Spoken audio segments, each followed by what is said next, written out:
Bienvenidos a Todo el Consejo de Dios, un programa donde buscamos analizar la palabra del Señor, y en el día de hoy comenzaremos con el libro de Filipenses, una carta más del apóstol Pablo, y que vamos a analizarlo con nuestros hermanos, pastores, maestros estudiosos de la palabra del Señor. Miguel Díez, bienvenido. Bien hallado, Carlos. Ángel Álvarez, monje, pastor, también bienvenido. Gracias. Y Ramón Ubillos, también pastor, bienvenido. Gracias. Vamos a pedirte, Ángel, si por favor puedes leer del versículo 1, del capítulo 1 de Filipenses, del versículo 1 al 11. Pablo y Timoteo, siervos de Jesucristo, a todos los santos en Cristo Jesús que están en Filipos, con los obispos y diáconos, gracia y paz a vosotros, de Dios nuestro Padre y del Señor Jesucristo. Doy gracias a mi Dios siempre que me acuerdo de vosotros, siempre en todas mis oraciones ruego con gozo por todos vosotros, por vuestra comunión en el Evangelio desde el primer día hasta ahora, estando persuadido de esto, que el que comenzó en vosotros la buena obra la perfeccionará hasta el día de Jesucristo. Y es justo que yo sienta esto de todos vosotros, porque os tengo en el corazón y en mis prisiones, y en la defensa y confirmación del Evangelio todos vosotros sois participantes conmigo de la gracia. Dios me es testigo de cómo os amo a todos vosotros con el entrañable amor de Jesucristo. Y esto pido en oración, que vuestro amor abunde aún más y más en conocimiento y en toda comprensión, para que aprobéis lo mejor, a fin de que seáis sinceros e irreprochables para el día de Cristo, llenos de fruto de justicia, que son por medio de Jesucristo, para gloria y alabanza de Dios. Bien, qué palabras de agradecimiento, de amor. Parece que había una alegría y un gozo a pesar de las circunstancias. Sí, por supuesto. De hecho, comenzamos una epístola que tiene quizá un denominador común, es el gozo, ¿no? O sea, Pablo expresa claramente dentro de sus emociones, porque es una epístola en la que hay principios teológicos, pero sobre todo hay sentimientos, emociones, la relación que Pablo está disfrutando con los hermanos, en este caso de Filipos, y sin duda la palabra gozo va a ser algo que va a reflejarse en la epístola y que va a ser una enseñanza de Pablo, pero hay una salvedad, y es que Pablo está escribiendo esta epístola en la cárcel. Y eso nos llama la atención, porque no era la mejor circunstancia. Exactamente. ¿Cómo podemos hablar de gozo estando en una situación tan difícil? Pues porque evidentemente Pablo está hablando del gozo del Espíritu, está hablando de un gozo sobrenatural, está hablando de un gozo que trasciende a los sentimientos y a las emociones. Y ese gozo no es simplemente alegría, es el gozo de aquellos que han recibido a Cristo y están en victoria con Él. Eso es lo que de alguna manera caracteriza, en este caso, esta epístola, ¿no? El que nos va a animar y nos va a decir regocijaos, otra vez os digo regocijaos, y en definitiva él mismo va a expresar y va a hablar que él está sintiendo un gozo especial de parte de Dios. Ramón. Bueno, este es un texto que tiene muchas enseñanzas, ¿no? Pero, por ejemplo, en el versículo 3 nos empieza diciendo: doy gracias a Dios siempre que me acuerdo de vosotros. El recuerdo de Pablo de la iglesia de Filipo le llena de gratitud. Es decir, no es una frase irónica, sino todo lo contrario, ¿no? Que él está agradecido de ellos, ¿no? De que para él han sido como un regalo. Y este debería ser un principio de actuación o de relación entre los creyentes siempre. Y que siempre que nos acordemos unos de otros, demos gracias a Dios por los hermanos que tenemos, ¿no? El principio de valorar la gracia de Dios en los hermanos. Yo creo que es algo importante que debemos de buscar y de tener, ¿no? Y recordar a aquellos que no damos gracias por ellos cuando nos acordamos de ellos, ¿no? Para cambiar esa actitud en nuestros corazones, ¿no?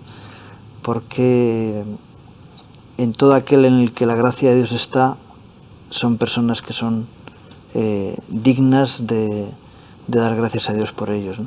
El cambio de una vida con la presencia de Dios tiene que ser suficiente motivo de agradecimiento para todos nosotros.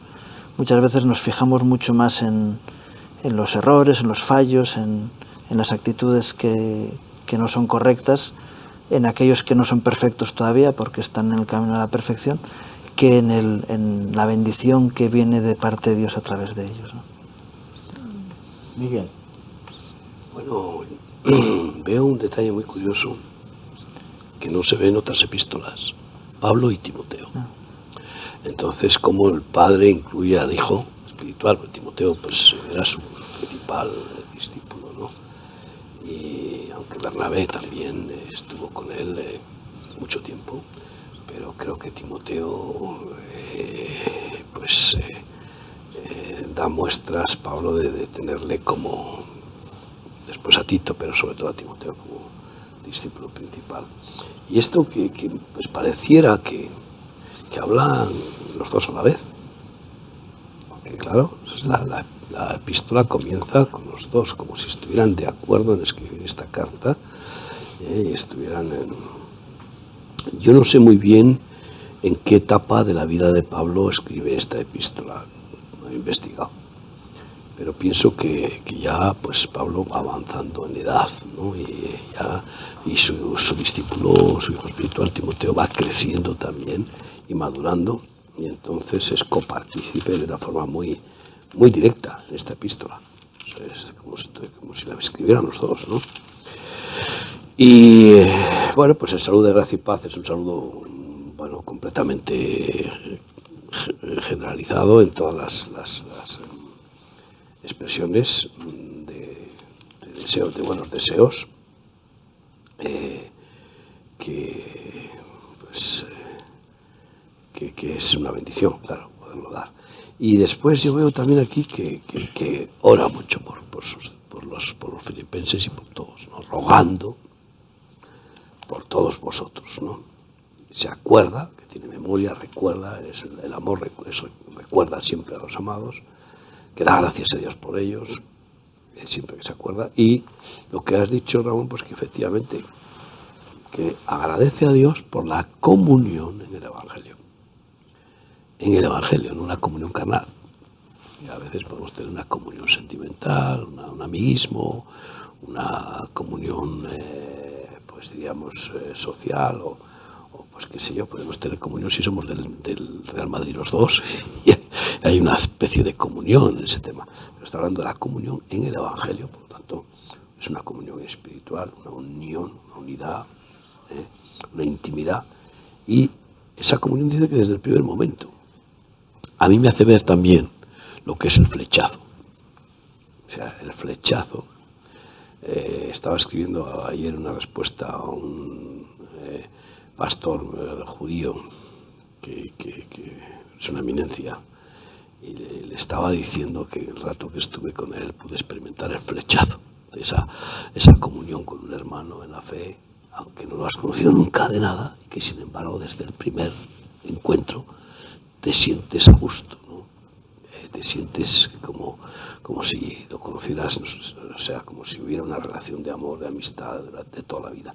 Y dice desde el primer día, pero además luego añade que hasta ahora, es decir, que ha sido, que se ha mantenido, porque vamos a ser sinceros, uno recuerda que tuvimos a lo mejor comunión al principio con alguien y ahora mismo ya no la tenemos. Qué hermoso que eso perdure, desde el primer día hasta ahora. El tiempo que ha transcurrido desde el primer día hasta ahora, pues tampoco yo, bueno, no he investigado, pero se ve que ha transcurrido años, porque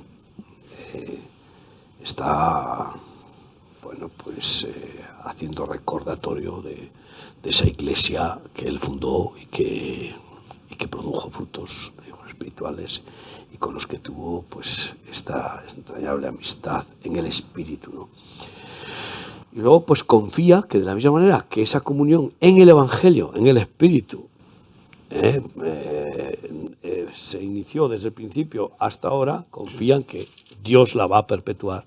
El Señor que empezó esa obra, que comenzó en ellos esa buena obra de vivir en el Espíritu, de andar en el Espíritu, la perfeccionará hasta el final de los días, ¿no? Hasta que sean presentados delante del Señor, en el día del Señor, luego habla al final, ¿no?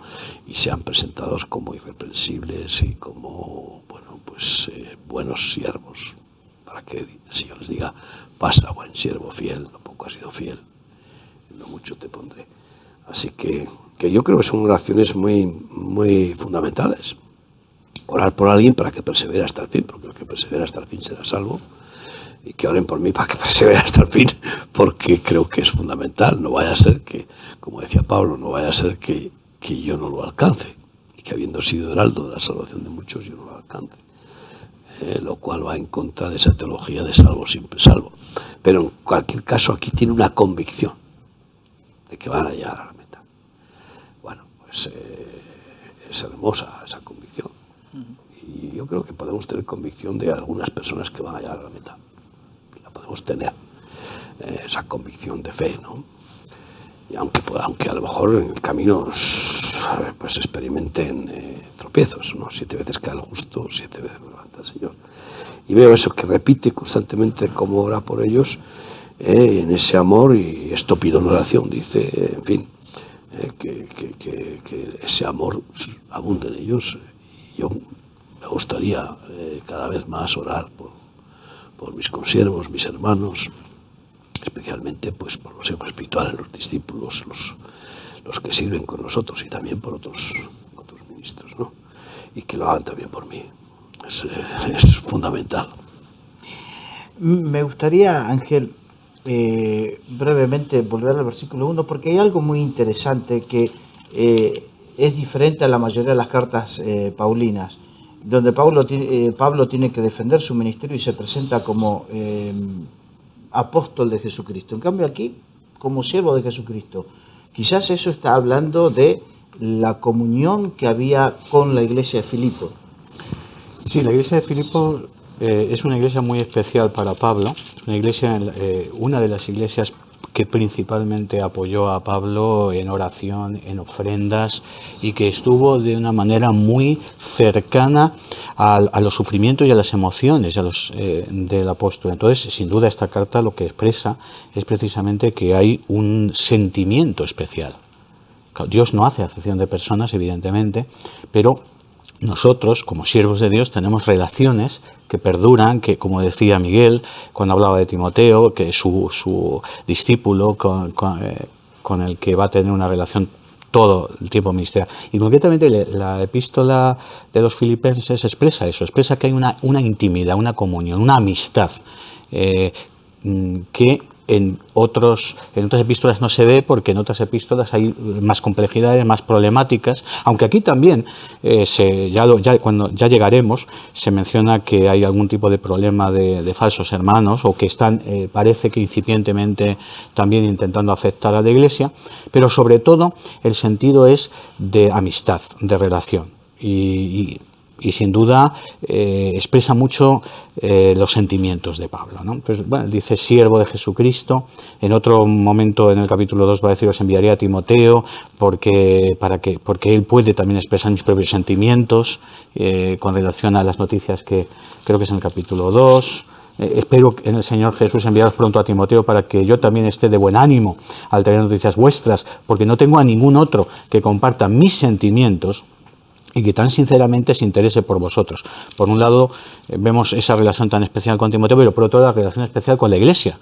O sea, porque él puede expresar lo que siento. Y es más que teología, lo que quiero es que vosotros seáis copartícipes de mi amor, de mi relación, de mi comunión con vosotros. Yo creo que es una iglesia especial para Pablo. Es como, al no sentirse cuestionado, él se siente con libertad para abrir su corazón. Sin duda, y sin duda él tendría ahí amigos especiales y hermanos que continuamente velaban. Cuando la iglesia de Filipos sabía o conocía en dónde estaba Pablo y si tenía algún tipo de necesidad económica, los filipenses generalmente eran los primeros en enviar ofrendas, en orar. Entonces yo creo que todo eso va creando unos vínculos muy especiales. Como decía Miguel, realmente no sabemos, es que no se sabe si esta carta está escrita al final, porque no se sabe si está escrita en Roma, desde Roma o desde Éfeso, y ahí habría una diferencia de por lo menos 10 años. Si está escrita desde Roma, entonces ya habrían pasado bastantes años. Si está escrita desde Éfeso, entonces habrían pasado más o menos yo creo que unos 10 años desde su fundación, pero sin duda es una iglesia que ya es suficiente tiempo como para haber manifestado frutos de amor recíproco. Y Pablo, desde luego, yo creo que cuando llegaba a Filipos se sentía como su casa. Yo estoy seguro que le atenderían, se sentiría muy, muy a gusto. Que no ocurría con otras iglesias tanto. No, evidentemente, tenía que estar defendiendo con uñas y dientes. Exactamente. Y posiblemente lo que sigue diciendo el versículo 1 es que es una iglesia que está estructurada, que tiene obispos y diáconos, con lo cual es una iglesia que ya está bien establecida y bien organizada, ¿no? Por eso se puede pensar más en que es al final de los tiempos de la vida de Pablo cuando escribe. Y también el tema de que venga Timoteo también puede tener que ver con que lo envía y poniéndole a su mismo nivel. Es decir, es una carta prácticamente de presentación, bueno, entre otras cosas de presentación de Timoteo, de envío de Timoteo, y lo está igualando, ¿verdad? Porque dice, oye, es lo mismo que vaya yo que vaya Timoteo, y de hecho el que vaya Timoteo, como leías tú ahora, ¿no? Aunque eso lo veremos más adelante en otro día, ¿no? Estoy tranquilo porque es como si yo fuera, ¿no? Yo creo que en ese aspecto sí. Yo creo que deja por un lado que es una iglesia bien establecida porque tiene ya un ministerio conformado, ¿no? Es decir, no es que haya un pastor, posiblemente haya más de una congregación, ¿no? en la ciudad, porque hay varios obispos, varios pastores, ¿no? Y es una iglesia que está muy, muy bien estructurada. Sí. Timoteo fue cofundador. No olvidemos que Timoteo se convierte en el segundo viaje de Pablo y va a ser, juntamente con Silas también y Pablo, aunque es recién convertido, pero va a ser copartícipe de la conversión de los primeros filipenses. Eso es muy interesante, ¿no? Entonces también el propio Timoteo tiene una relación especial, sin duda, porque fue su primer fruto ministerial también casi recién convertido, ¿no?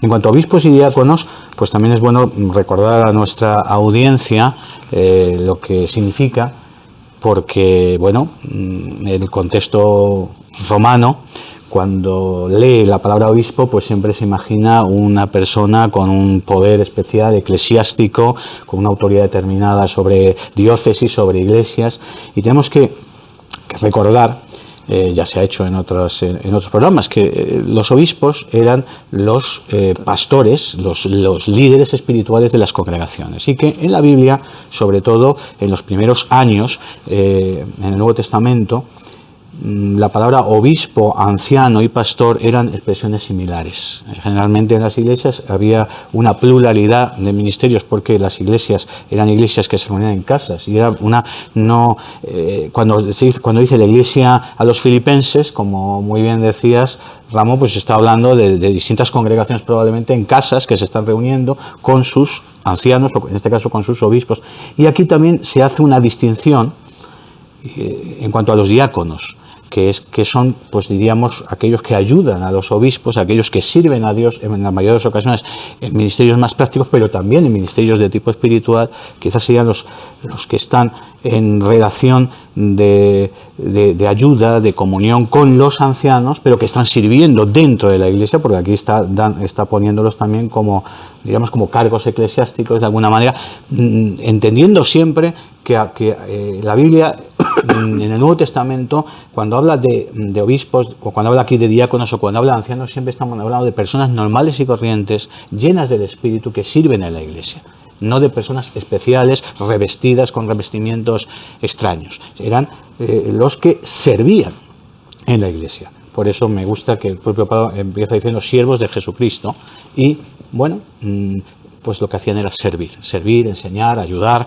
Cuando había algún tipo de problemática, pues ellos eran los que también ponían el orden necesario, pero no había una estructura ni jerárquica ni estructurada, excepto evidentemente la paternidad de los propios apóstoles, que ellos tenían la autoridad de Dios, pero no había todavía cargos eclesiásticos, es lo que quiero decir, o sea, eran siervos de Dios, ¿no?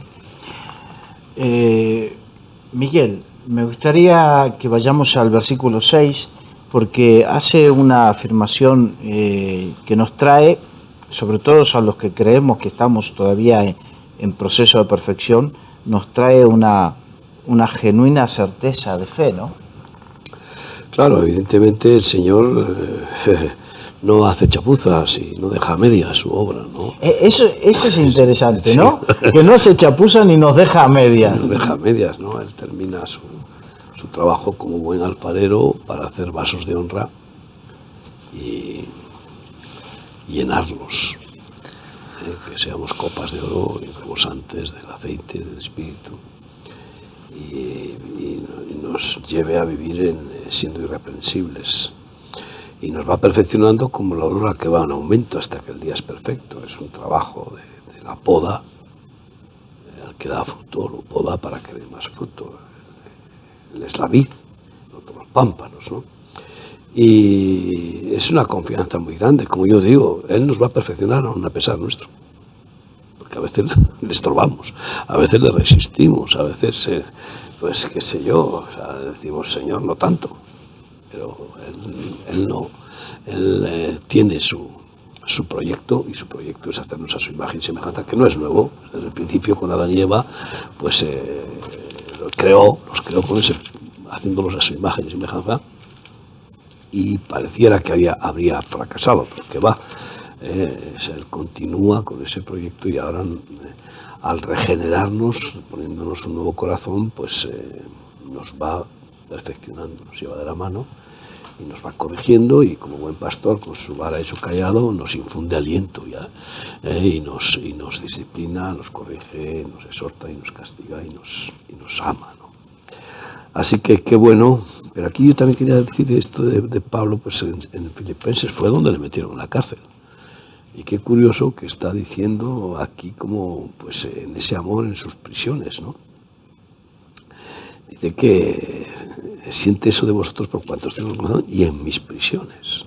Y estuvo en la cárcel ahí, en Filipos, ¿no? Con Silas. Y claramente ya había dado el testimonio. Pero podría ser que antes de estar en la cárcel ya algunos filipenses, por supuesto, porque de hecho se convirtió enseguida un carcelero. Bueno, el carcelero fue después en la cárcel, pero se convirtió en una mujer antes de entrar en la cárcel, esta Lidia, exacto. Entonces yo creo que como no fue el primer lugar, el único lugar donde estuvo en la cárcel, los filipenses, que ya tenían conocimiento histórico del sufrimiento de Pablo en Filipos, en la cárcel con Silas, y el milagro que Dios hizo tremendo en ese encarcelamiento, y después tendrían noticia evidentemente de que Pablo iría de cárcel en cárcel, porque luego estuvo otras veces más en las cárceles, ¿no? Pero entiendo que se quedó 2 años y medio en Éfeso, y podría ser que esta carta la escribiera en Éfeso. Porque claro, como vemos después, que le dice que os envío a Timoteo, yo no sé si Timoteo aparece en Roma. De hecho, también no sé si volvió a ir a Filipo Pablo. Me temo que no. No hay ninguna referencia de que volvió a visitar Filipo después de esta carta.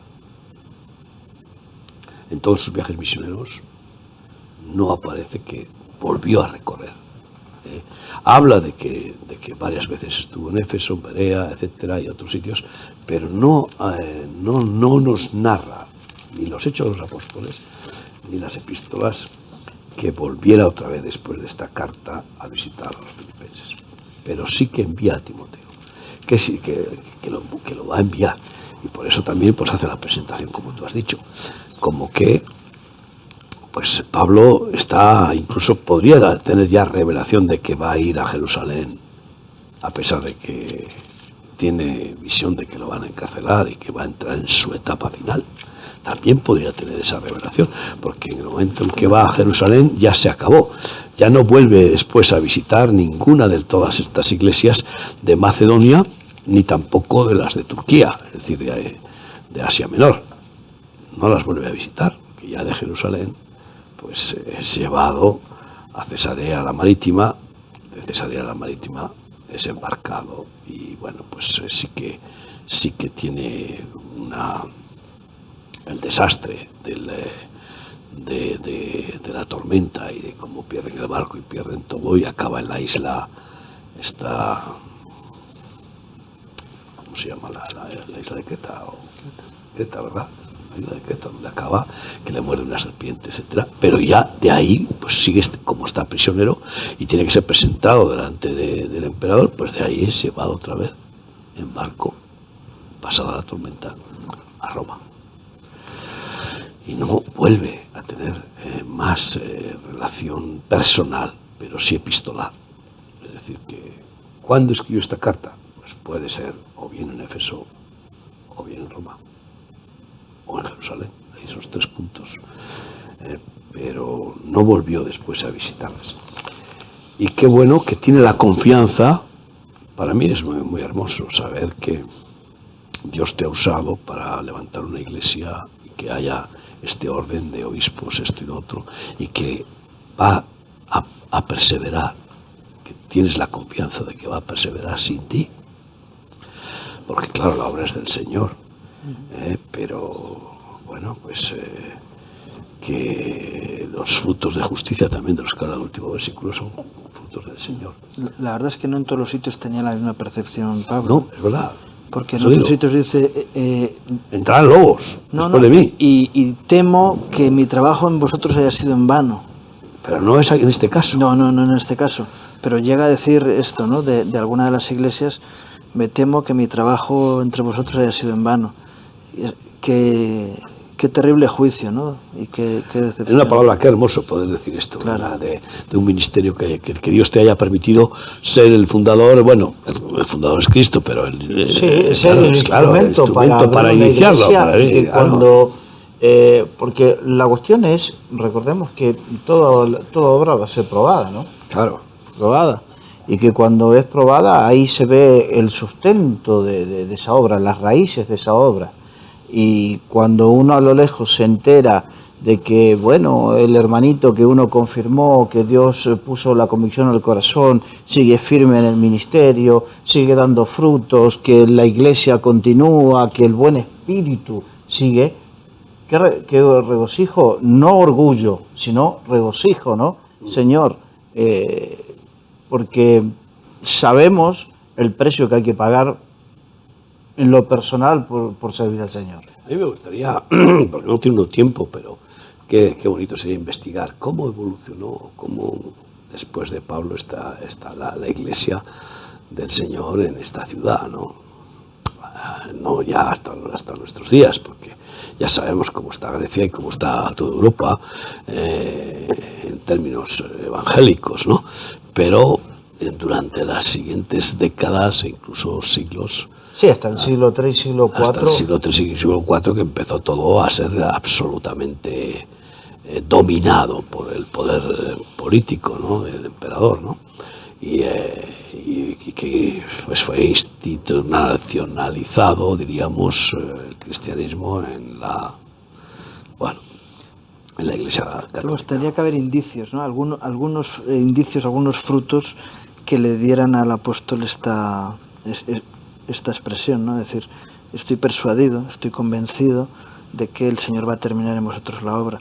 ¿Por qué? Porque escucháis la palabra, la ponéis en práctica, tenéis un espíritu adecuado, no os habéis ensoberbecido, seguís siendo siervos, etcétera, etcétera, ¿no? Sí, pero los indicios, si me permite, Ramón, Ángel los comentó cuando decía que cuando esta iglesia se enteraba de las necesidades de Pablo, eran los primeros en socorrerlo, sea en lo espiritual y en lo material, porque evidentemente es en los momentos difíciles donde se ve la calidad de la fe de cada uno, ¿no? Claro. Y la calidad de lo aprendido, porque tú puedes tener una buena enseñanza, pero si no, la parábola del sembrador nos enseña que la semilla siempre era buena, pero los terrenos no eran de la misma calidad. Y cuando uno aprende, tiene ese deseo de aprender de la buena palabra, se van a ver los frutos, evidentemente. Y Ángel comentaba que ellos, cuando se enteraban de las necesidades de Pablo, eran los primeros en correr a suplir esa necesidad. no se fijaban de que hace tanto que no viene por nuestra iglesia, anda recorriendo por todos lados, nos ha olvidado, como muchas veces se suele escuchar en algunas congregaciones con respecto o a su pastor o al fundador de la obra, ¿no? De todas maneras, que interesante que claro, la relación que tenía en este caso Pablo, como otros, pero en este caso Pablo como el gran apóstol, está también muy vinculada a aquellos que envía, a aquellos que... Pablo no podía estar en todas partes, pero Pablo tenía personas fieles que enviaban sus epístolas, que volvían con ofrendas cuando, en este caso, los filipenses, ¿no?, eran conscientes de que había una necesidad, incluso ellos van a ofrendar también para Jerusalén. Es decir, había una interacción extraordinaria y claro, no estamos en este tiempo. Pasaban meses desde que llegaban un enviado con una epístola, con un problema, volvían, en fin.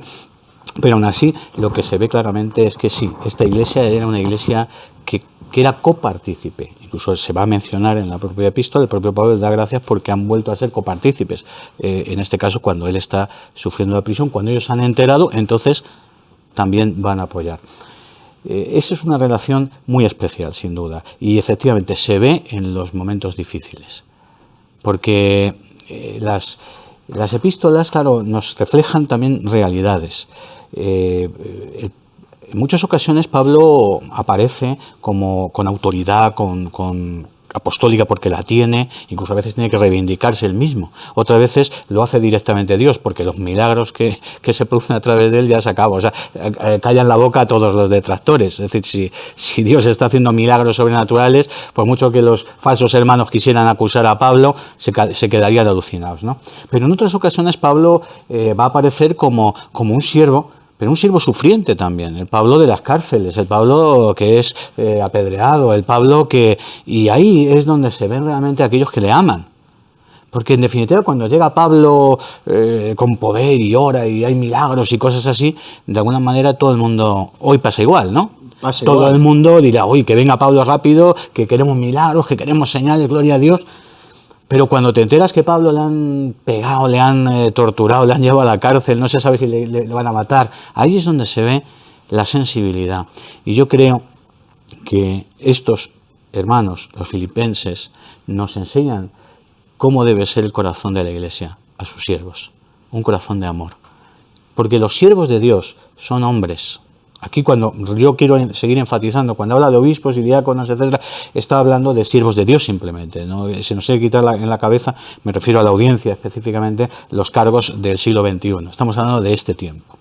Eran siervos de Dios y eran hombres que a veces sufrían, que a veces pasaban hambre.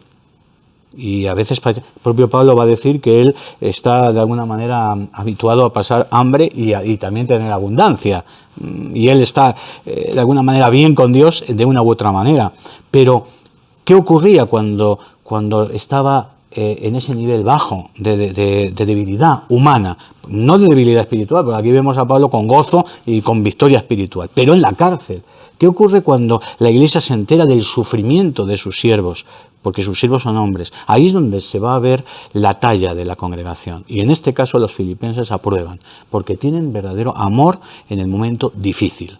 En el momento difícil donde dice el propio Pablo, que yo no lo tengo claro al final si es Roma o no, pero el propio Pablo dice, cuando habla de sus propias prisiones o del propio juicio, dice, y todos me han abandonado, O sea, y luego también el propio Pablo va a decir, y Demas me ha abandonado amando más este mundo, ¿no? Pero gracias a Dios que Pablo está diciendo que todos habían abandonado los que estaban en ese momento ahí. No es que él abandonó la iglesia. Y los filipenses y otros muchos siempre estaban dispuestos a acudir, a ir, a llevarle ropa, a llevarle comida, a orar por él. Esa talla debemos volver a enfatizarla. Las iglesias tienen que recuperar el amor, la sensibilidad con sus siervos también, con los que sirven. Que no en todo momento el siervo de Dios es ese hombre victorioso, sino que como es un hombre también, a veces tiene lágrimas, a veces sufre, a veces... Y ahí la talla de la iglesia debería parecerse a la iglesia de los filipenses. en ese amor entrañable que dice que tiene Pablo por ellos, en ese amor entrañable de Jesucristo. Luego les dice que ora por ellos para que ese mismo amor abunde en ellos, pero con ciencia. Entonces, claro, yo miro hoy, por ejemplo, es este sentimentalismo, ¿no?, que hay en muchos cristianos, ¿no? Hay pastor y esto y lo otro, y emocionalismo, ¿no? Y es como sentimientos pasajeros, ¿no?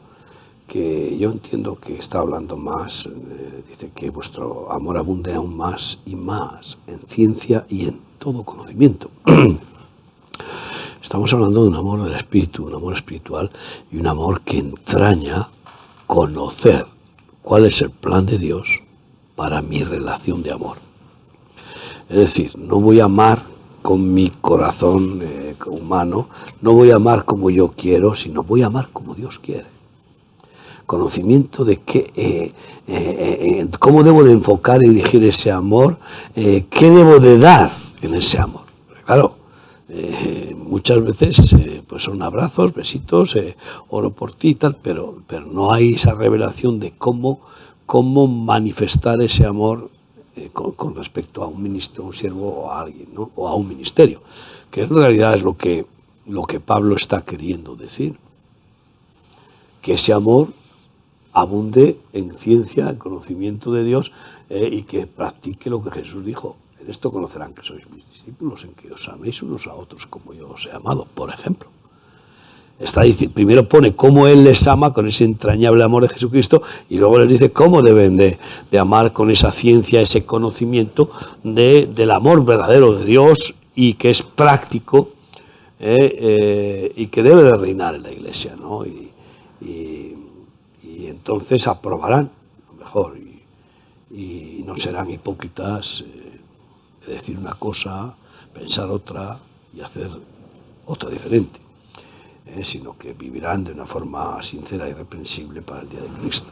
Serán, pues, consecuentes con ese amor divino que nos trae la revelación de cómo tenemos que orar por una persona, de cuándo tenemos que visitarla, de qué tenemos que suplirla, de cómo tenemos que presentar defensa, por ejemplo, del asunto, del litigio, del conflicto, del problema, de la dificultad de esa persona o del ministerio, estoy hablando en términos generales, y todas esas áreas de lo que es el conocimiento de amor, porque a veces dice, pues te quiero, te amo, pero luego no sabe cómo hacerlo práctico.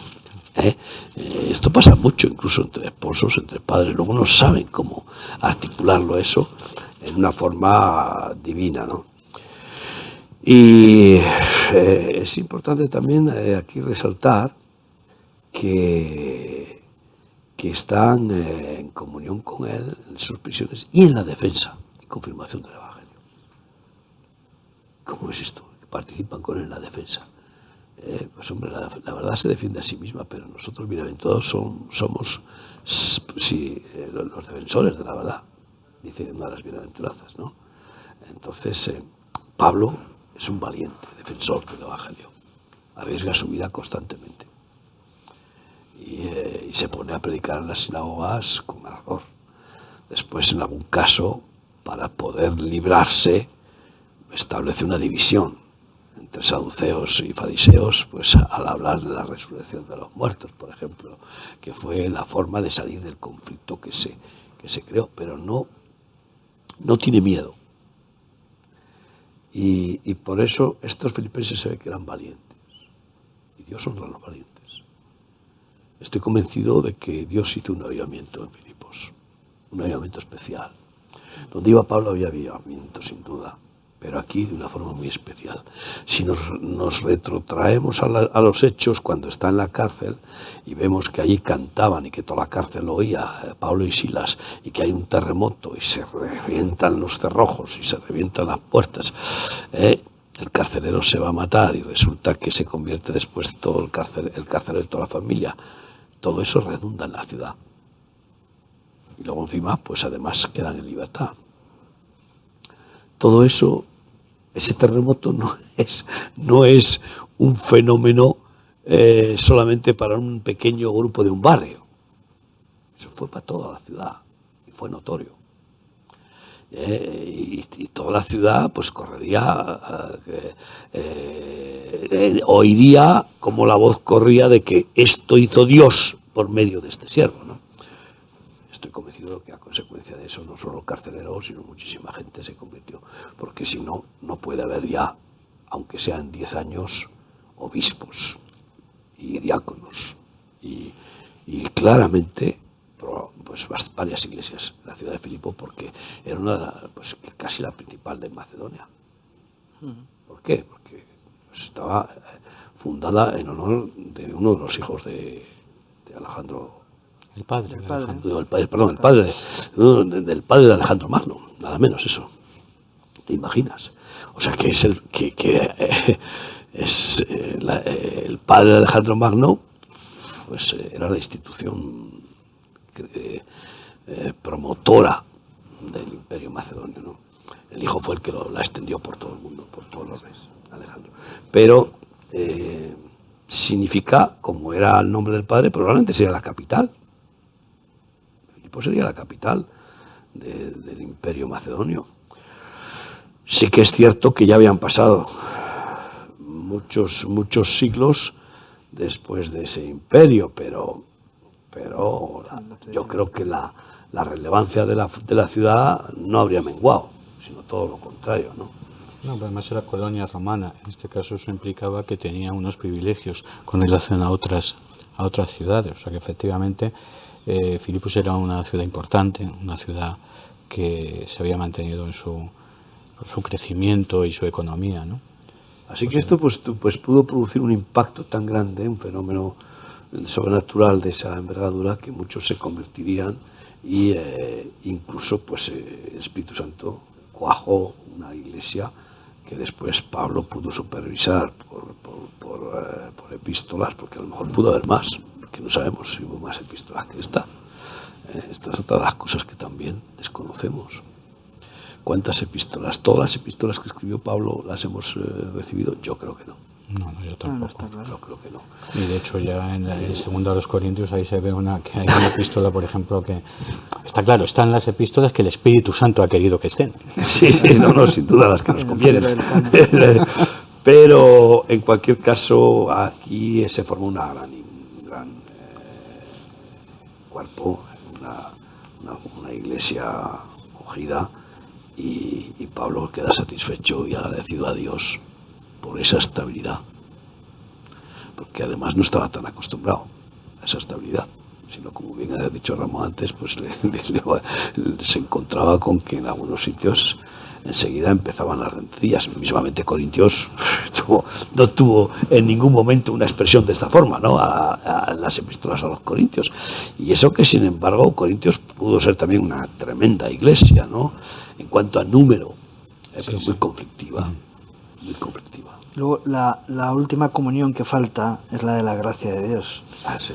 Que no es un hecho etéreo, sino que era una realidad diaria, cotidiana, ¿no? O debe ser una realidad cotidiana en la vida de la Iglesia.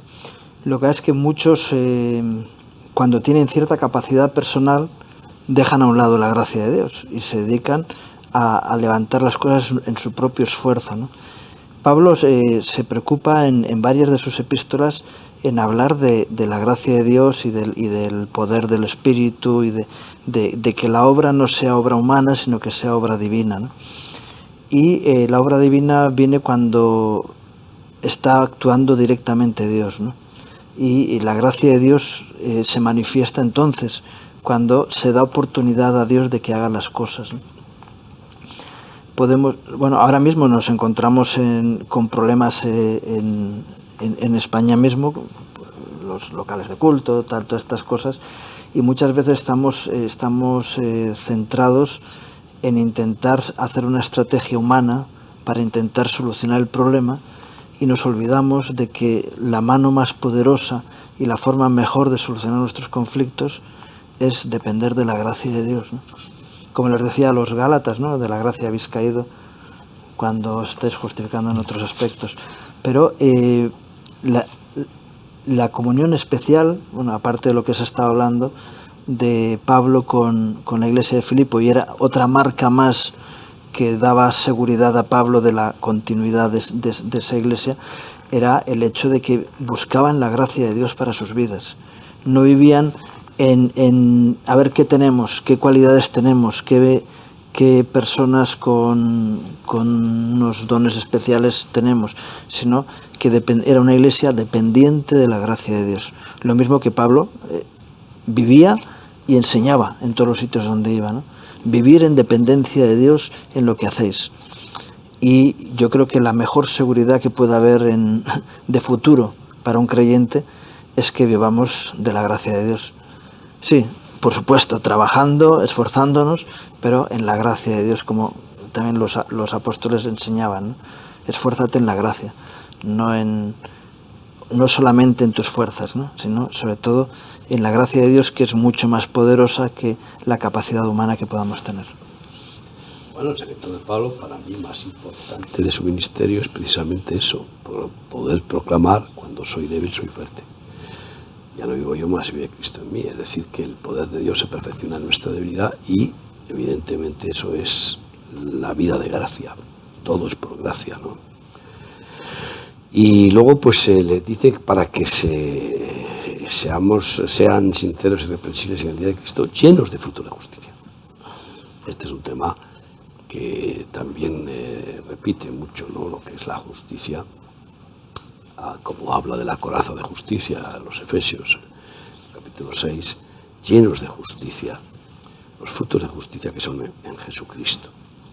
Justicia distributiva, volvemos a lo mismo, a los huérfanos y a las viudas. Filipo era una ciudad financieramente potente y había hambruna en Jerusalén, y vemos, como ya habéis hablado, que también pues había habido una relación de frutos de justicia en favor del huérfano, de la viuda, de los pobres, los hermanos, la fe que está pasando necesidad, y fruto de justicia también en cuanto a defender al débil, en cuanto pues a no hacer acepción de personas y todo lo que la justicia implica, ¿no? Eso por medio de Jesucristo, que es el juez justo, que es el que nos pone el peto, ¿no?, de la justicia.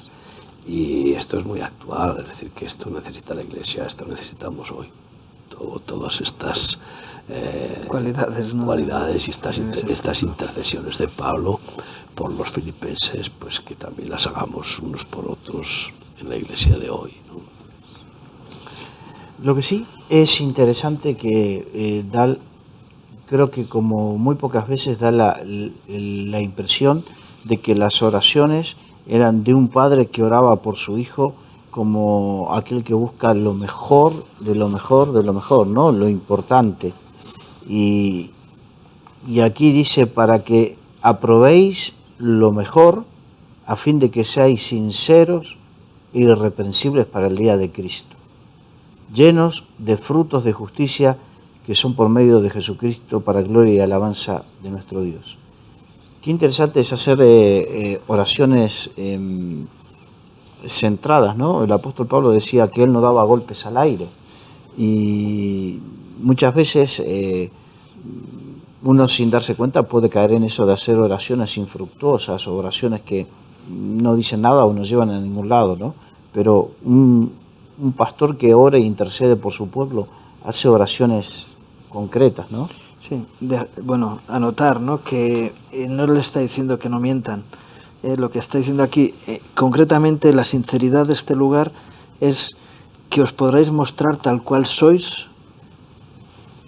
Por un lado, mostraros tal cual sois, y esa muestra sea de irreprensibilidad. Es decir, las dos cosas, ¿no? Esa es la dirección de la oración, ¿no? Que seáis, que os mostréis tal cual sois, y que esa forma de mostraros sea una forma irreprensible. No, dices, no te muestres solamente lo bonito. Es decir, que en el momento en que tú te muestres como eres, seas irreprensible. Aunque no seas perfecto, pero sí irreprensible.